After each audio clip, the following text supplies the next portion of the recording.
Hi, everyone, and welcome to another episode of Coffee on the Coast. My name is Jason Prigge, and we are coming to you live from downtown Manitowoc, the epicenter of all things civilized. And talking about all things civilized, I'm going to bring up my guest. We have got two guests today because we are talking about, here we go. There we go. We've got Matt and Carl visiting us today from their undisclosed locations in secure bunkers, I'm sure. And we are talking about something very cool with the Manitowoc Public Library. I'm a huge fan of the Manitowoc Public Library. We love the Manitowoc Public Library here on the coolest coast. And we are talking about Weird Manitowoc. Now, normally I wouldn't endorse this type of moniker on the city I love, but I saw some of the video that you guys did that's on Facebook, and I absolutely loved it. You guys have a great banter back and forth. Tell us a little bit about Weird Manitowoc and what's that all about?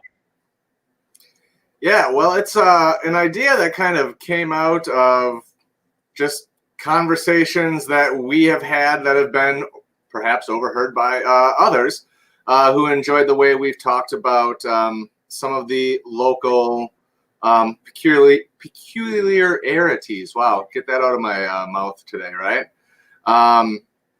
And thought it was a good idea, especially during this time where folks are in quarantine and locked up, to share some of those more interesting tidbits.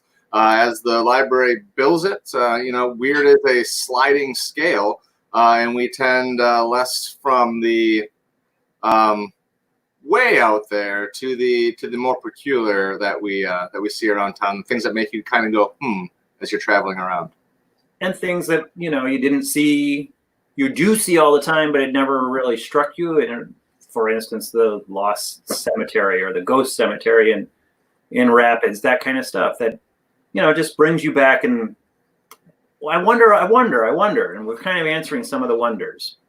That's really interesting you said that, Carl. My wife and I live in Rapids. I live right up on County Trunk R. We passed that spot. We've been driving by that spot for 15 years since we moved into our house.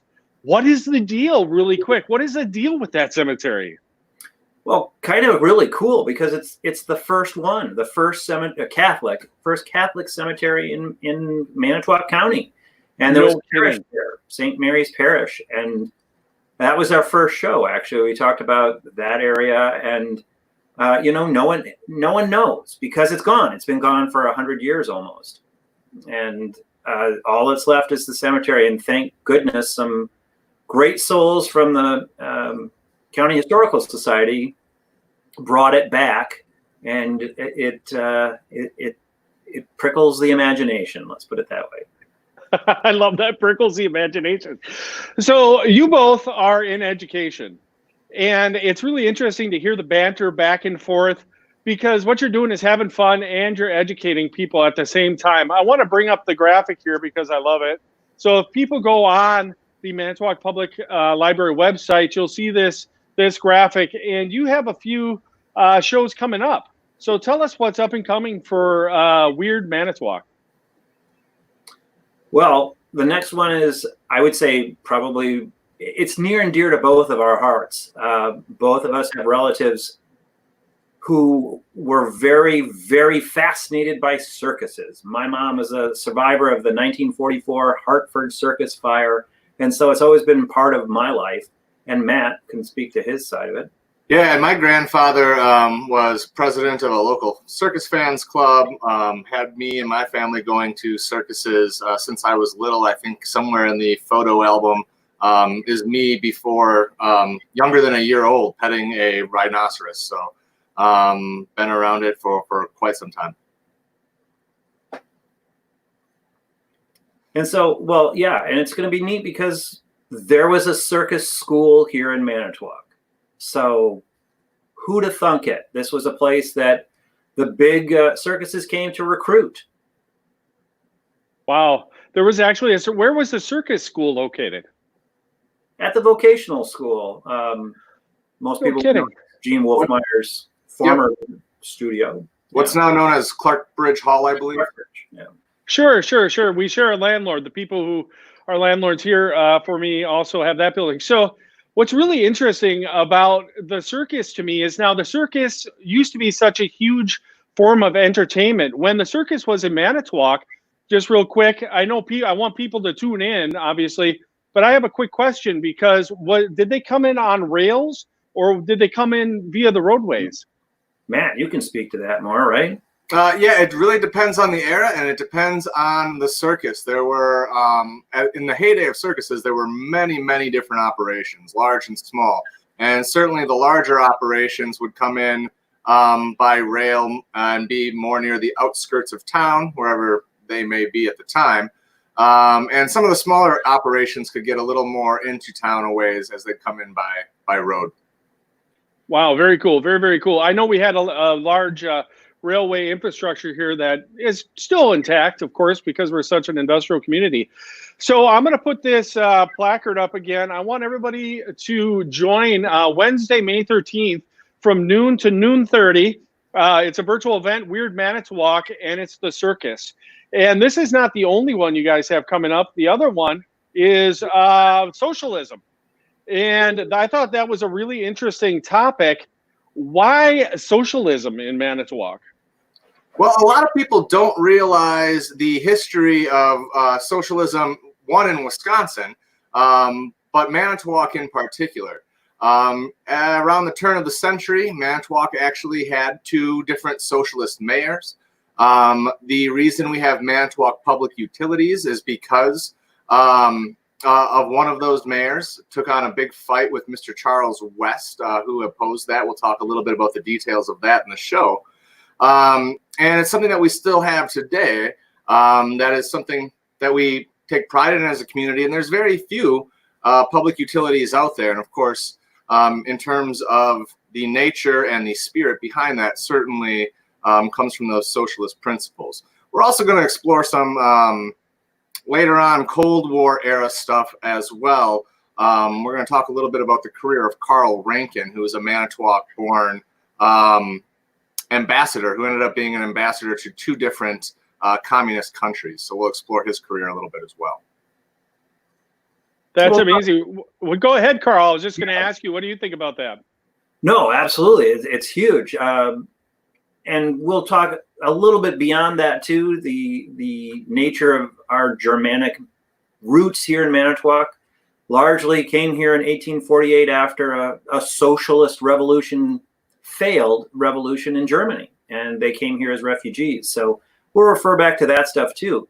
And yeah, our mayors, not unusual. We also had a vice presidential candidate out of Milwaukee back when Eugene Debs ran for president.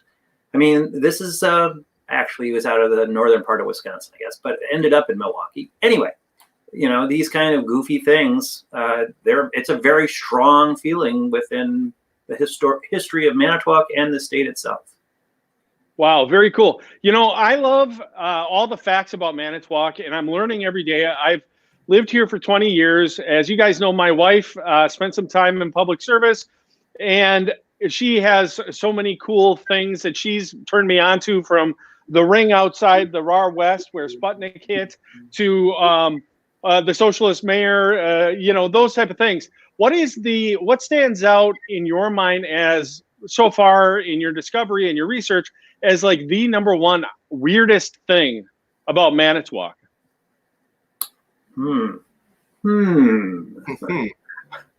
Carl, you want to field that one first? Great. Yeah. Well, we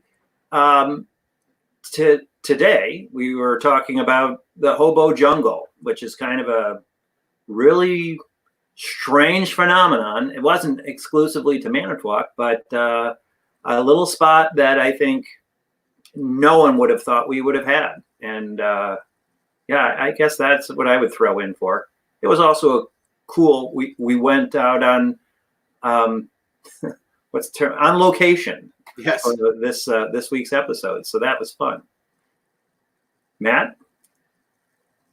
Yeah, and maybe it's kind of a cop-out, but like everything is weird in its own unique way. All of these things that we've explored, and it makes this really eclectic tapestry. And again, this week's episode is neighborhoods, And we talk about the uniqueness of all these neighborhoods, and Carl and I have had these conversations privately as well.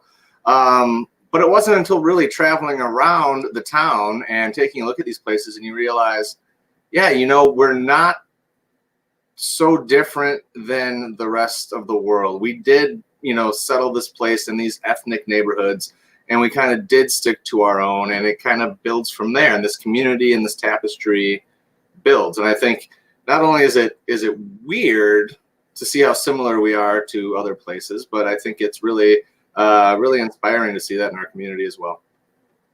Wow, that's awesome, you guys.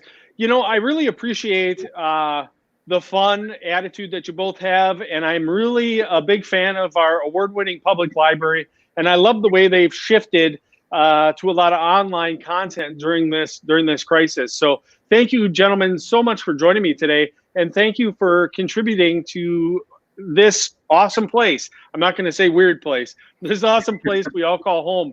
It is truly unique. And if you out there want to find out how unique, visit Matt and Carl's presentation of Weird Manitowoc happening, and check out the Facebook page of the Manitowoc Public Library to see the times, and also their website. So thank you so much, gentlemen. Really appreciate it. Yeah, thank you, Jason. Thank you. Yeah, thanks a lot.